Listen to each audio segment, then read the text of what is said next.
Good evening, ladies, gentlemen. Good evening. It is exactly 8 p.m. in Moliwe in the southwest region of Cameroon, same time in Santa in the northwest region, and it's News Hour on Spectrum Television. Top on our news stories tonight, April 9, 2025. The President of the National Assembly, Honorable Kavayege Jibril, has led the closing plenary of the March 2025 parliamentary session, urging lawmakers to embrace your responsibilities ahead of the pivotal 2025 presidential election. He reflected on the session's achievements and emphasized the importance of transparent and peaceful elections. And the tragic death of the CEO of Standard Chartered Bank Côte d'Ivoire. According to APR News, John Ngo Mokom, Managing Director of Standard Chartered Bank Côte d'Ivoire, was found dead at his residence. The stories in full and more will be brought to you in a short while. Welcome, ladies. Thanks for tuning in on the 8 p.m. Bilingual Primetime Newscast on your TV Spectrum Television. I will jump straight into the full stories on tonight's news edition, and it is in the French language with you, Leila Rengonzo. Bonsoir. Bonsoir à vous, Christelle Sec. Mesdames, bonsoir. Monsieur, bonsoir. Et merci d'être avec nous. Il est 20h sur les antennes de Spectrum Télévision. C'est le journal. Fin ce jour de la plénière de mars 2025 à l'Assemblée nationale et au Sénat. Le président Kavayege Jibril, président de la Chambre basse du Parlement, a présidé la plénière de clôture. C'était l'occasion pour lui de faire le bilan de cette session parlementaire. Il en profitera également pour rappeler ses collègues parlementaires à faire montre de responsabilité alors qu'on avance tout doucement vers octobre 2025. Vous le savez, en octobre prochain, le Cameroun abrite l'élection présidentielle. Olivier Bouzike.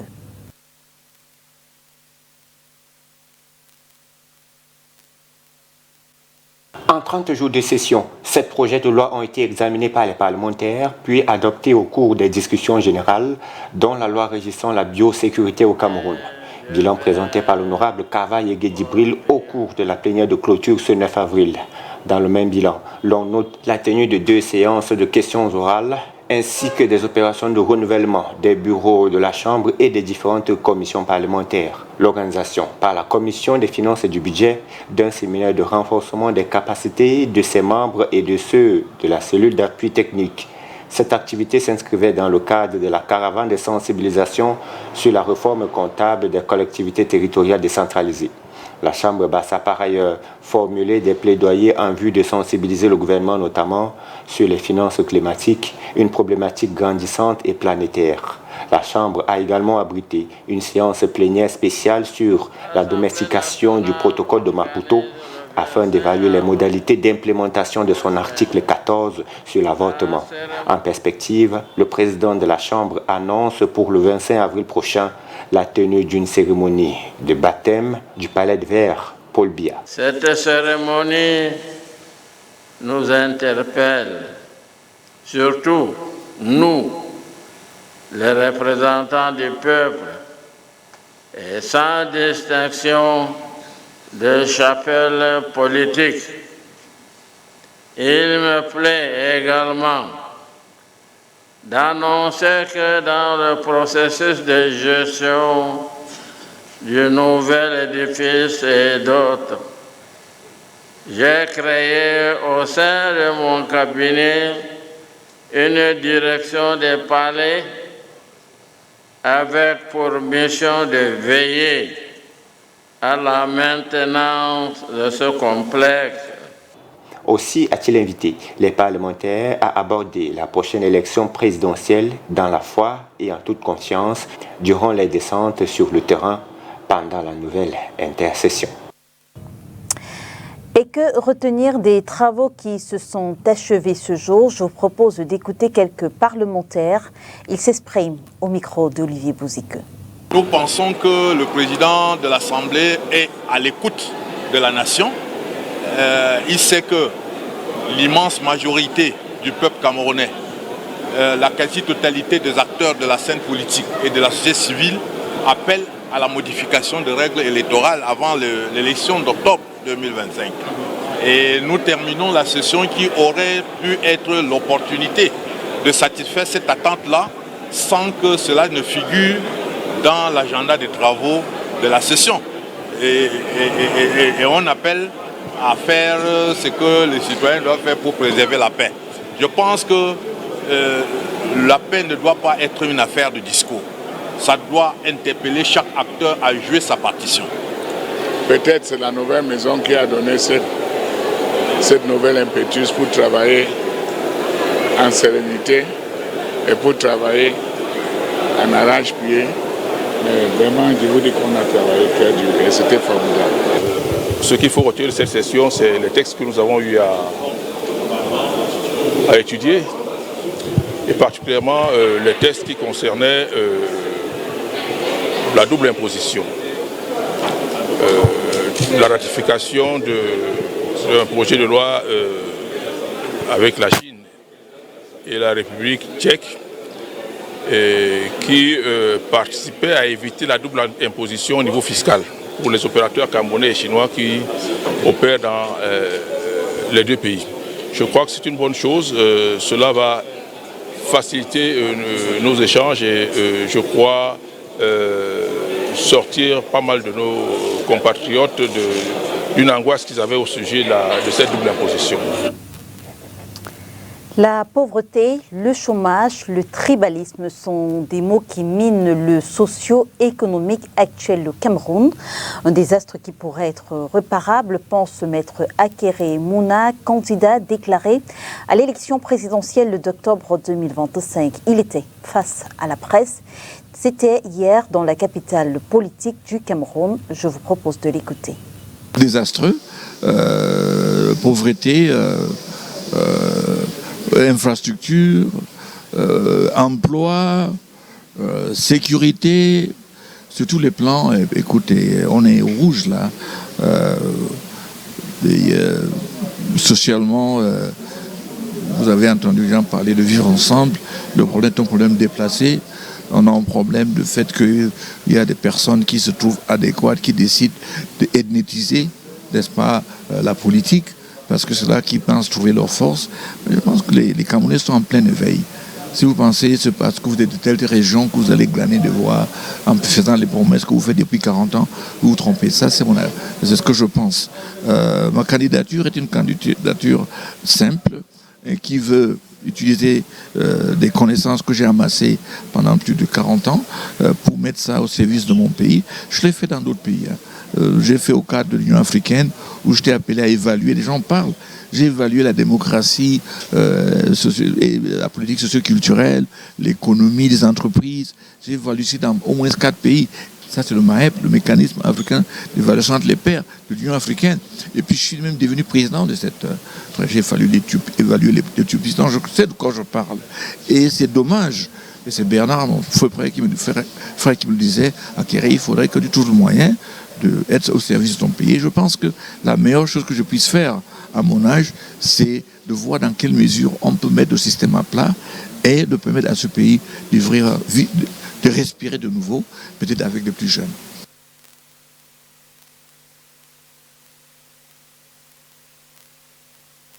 Cinq ans d'emprisonnement avec sursis et 52 000 francs CFA d'amende. 9 jours plus tard, ce verdict continue d'être rejeté. La plateforme des organisations de la société civile du littoral a donné un point de presse ce 9 avril 2025, ici même, dans la capitale économique du Cameroun. Elle s'insurge contre cette décision de justice. Orient Duncan. Une vie ne vaut rien, mais rien ne vaut une vie. Diane ne reviendra plus et nous ne voudrons plus qu'il y ait d'autres Diane. Ce n'est qu'ensemble, et ensemble, hommes et femmes, que nous devons lutter contre ces féminicides. 52 organisations de la société civile du littoral s'insurgent contre la décision de justice rendue dans l'affaire Diane Yango. Nous dénonçons aussi l'absence des femmes, des élus du littoral, qui sont en fait l'exemple. N'oubliez pas que dans le combat de l'épanouissement de la femme, le leadership, ça compte. Ce leadership, ces positions d'élus locaux aussi bien au niveau des mairies que de l'Assemblée nationale, sont des positions à utiliser pour lutter aussi contre ces féminicides. Nous appelons aux élus qui sont quand même dans des assemblées censées changer les lois. Parce que n'oublions pas que dans nos combats, nous disons toujours que nous voulons la présence des femmes dans les instances de prise de décision. Ce n'est pas pour venir occuper les premières places lors des cérémonies. C'est aussi pour relayer, pour faire en sorte que dans cette instance de prise de décision, la question de la mise effective des lois prises soit revue. La jeune enseignante de 30 ans est décédée des suites de violences physiques compliquée d'hémorragie interne abdominale. L'accusé, son époux, s'en tire avec 5 ans d'emprisonnement avec sursis et 52 000 francs CFA d'amende. La sentence rendue le 1er avril dernier refuse de passer. L'appel, cette décision sera naturellement réformée. Et cette rencontre constitue aussi un plaidoyer qui entre dans le cadre des activités de la PLAFOSSI. Donc, à l'issue de ce point de presse, ce que nous attendons, ce n'est pas ramener Diane, mais c'est de faire en sorte que le cas de Diane soit un déclenchement, que ça constitue un fort plaidoyer à l'endroit des pouvoirs publics, de l'Assemblée nationale, pour que les textes soient réformés et que les textes soient plus rigides à l'endroit des femmes. Et qu'il y ait également une amélioration au niveau des procédures. Parce que vous voyez, lorsqu'une femme est en difficulté et qu'elle saisit le tribunal, par exemple, pour une séparation de corps, c'est une procédure au fond. Or, ça devrait se passer en référé d'heure à heure. Un point de presse est donné à cet effet ce 9 avril 2025 ici à Douala par la plateforme des organisations de la société civile du littoral. Outre le plaidoyer pour une amélioration des textes, la PLAFOSSI a présenté son rapport dans lequel on peut lire que Diane a porté plainte à plusieurs reprises pour des violences multiformes répétées, dont menaces de mort. L'erreur qui lui sera fatale aurait été son refus de contracter un nouvel emprunt à la banque pour la construction de leur maison, alors qu'elle était en train de rembourser la précédente dette pour laquelle son salaire avait été hypothéqué. Face à cet autre refus, celle-ci sera battue et succombera à ses blessures le 18 novembre 2023, 5 ans seulement après son mariage. Elle laisse derrière elle 3 enfants de 5, 3 et 1 an au moment des faits. Il faut dire que ce n'est pas la première mobilisation du genre. Le 4 avril dernier à Yaoundé, une copie d'un plaidoyer pour une loi plus forte pour lutter contre les violences basées sur le genre a été remise au ministre de la Promotion de la Femme et de la Famille. Et l'époux de la défunte Diane Yango a plaidé coupable pour coup mortel, une qualification qui justifierait le verdict, ce que n'admet pas maître Tchakonté. Le conseil de la famille Yango dit avoir présenté au juge des éléments qui devraient pousser à requalifier les faits. Je vous propose d'écouter maître Tchakonté dans cet extrait. On enlève la vie à une personne, sauf que dans les coups mortels, il y a un problème de préméditation. Il y a l'absence de préparation pour commettre un crime, pour tuer. Alors que dans l'assassinat, on parle de préméditation, c'est-à-dire que l'auteur s'est préparé et a choisi de tuer, a eu le temps de réaliser que ce qu'il faisait était clair et il y allait. Alors, sur le plan des conséquences, quand on parle de coup mortel, la peine va de 6 ans à 20 ans d'emprisonnement ferme, s'il vous plaît. La peine va de 6 ans à 20 ans. Maintenant, il y a le jeu des circonstances atténuantes qui peut faire bouger la sentence en raison peut-être du comportement du délinquant, du criminel pendant l'audience, sa spontanéité et autres. Alors que dans l'assassinat, la loi parle de la peine de mort, je crois. Oui, c'est la peine de mort. C'est l'emprisonnement à vie. Hein? Non, l'emprisonnement à vie, c'est en cas de meurtre, quand tu as ôté la vie. Maintenant, quand il y a assassinat, c'est la peine de mort. Et le juge, le ministère public a donc estimé qu'au regard des éléments qu'il y avait dans le dossier, le juge avait la liberté, la loi le lui reconnaît.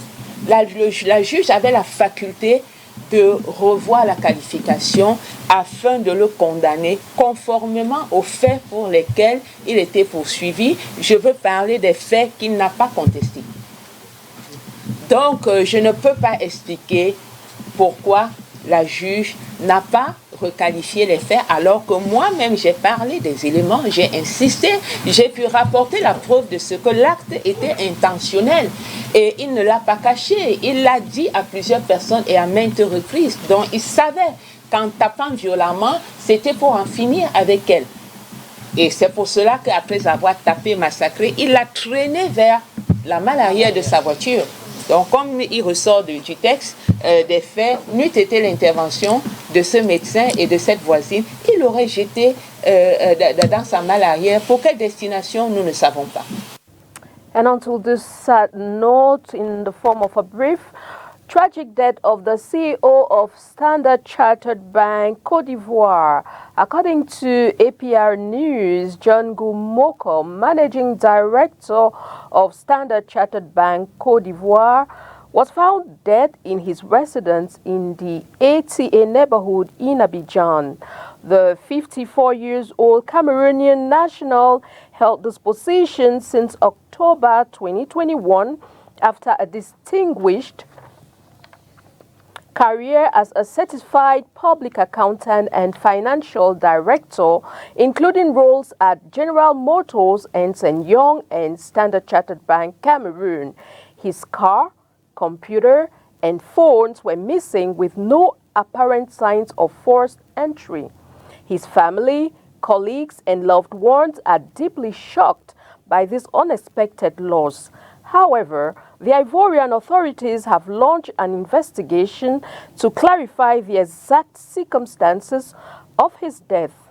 May his soul find peace in the Lord's bosom and strength and courage to his family, his friends, and colleagues.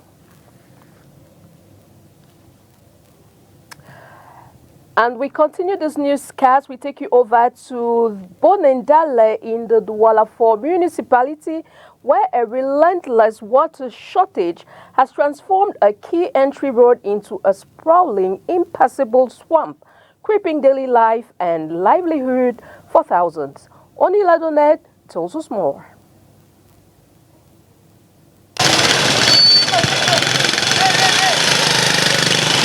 A makeshift fishing rod in hand, waiting for a catch that would never come. This large puddle is situated at the center of the main entrance into Bonantale, a locality in the Douala 4 subdivision. We can see our road here. There is no way for us to cross. Everywhere is scattered, even the quarter. This is the main road directly to Abattoir, and then going to Lycée Technique, and then down Lycée Technique you have Lycée Balingua. And then from there, all the habitants, we have enough population in the quarter. We can see our road from here to Abattoir. There is no way we trek. We can see everywhere is water. The state of the road is very bad. We are suffering too much, because there is no way from here to Abattoir. It is very bad. Vehicle cannot cross. Even motorcycle feel difficult to cross. As you people can watch, it is difficult for us here in terms of movement. For nearly a year, this situation has persisted. A water pipe is believed to have ruptured, causing water to flow continuously and form a pond. Despite the presence of drainage systems, they lack an effective path to reduce the water flow. Residents have made efforts to mitigate the standing water, but it remains a persistent crisis. Entering this area, home to thousands of Cameroonians, poses a significant challenge for both commercial bike riders and vehicles. This has resulted in a substantial increase in transportation cost. Actually, from now, when the road was good, we take from right here to Bonandale, we usually pay 300 francs. But from now, from Bonandale to right here, we pay 1,000 francs. And then during the day, we managed to pay 1,000 francs, but in the night, you don't even see a bike. We take from right to Bonandale. They're trying to maintain the road because the road is so bad. As you can see by yourself, there's no way to pass. So we have come to see how we can put our hands together as a church, as a family in this neighborhood to see how we can maintain give the road a meaningful way for him to pass through. It's really not easy. We are really suffering in this. The deteriorating state extends throughout the quarter.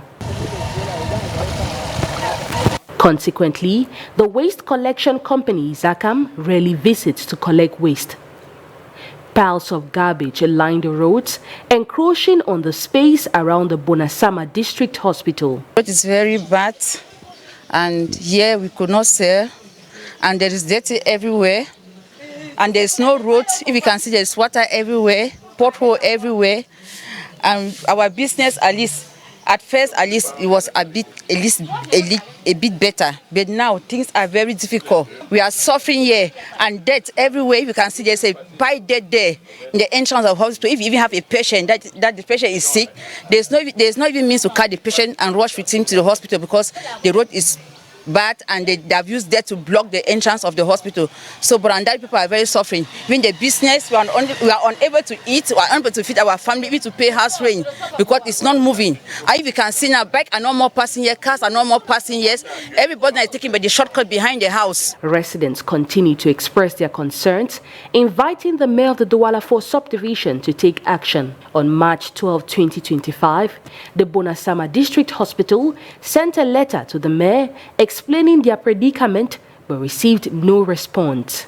The government is urged to improve this road network to alleviate these issues as they tend to deteriorate during the rainy season. And we now talk sports on this news edition. The 4th edition of Aurelien Tchedjus Youth Football Tournament enters its second day of play today, April 9, at the Bonamusadi Stadium, uniting 10 academies in a high-stakes showcase for Europe's top scouts to discover Cameroon's next-gen talents. Onila Donet will remain with you. 10 teams from Douala, Yaoundé and Bafoussam are participating in the Aurelien Tchedjus Consulting Tournament. The event, which began on April 8 and will conclude on April 13, serves as a platform for talent detection. Extend a hand to the youth, just like me in my youthful age. They gave me a chance. It's to give them an opportunity to do more than me. Do more than what my generation and others did.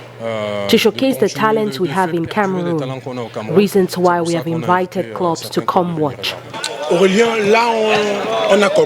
Now in its 4th edition, the tournament has attracted scouts from European clubs who were involved in team selection.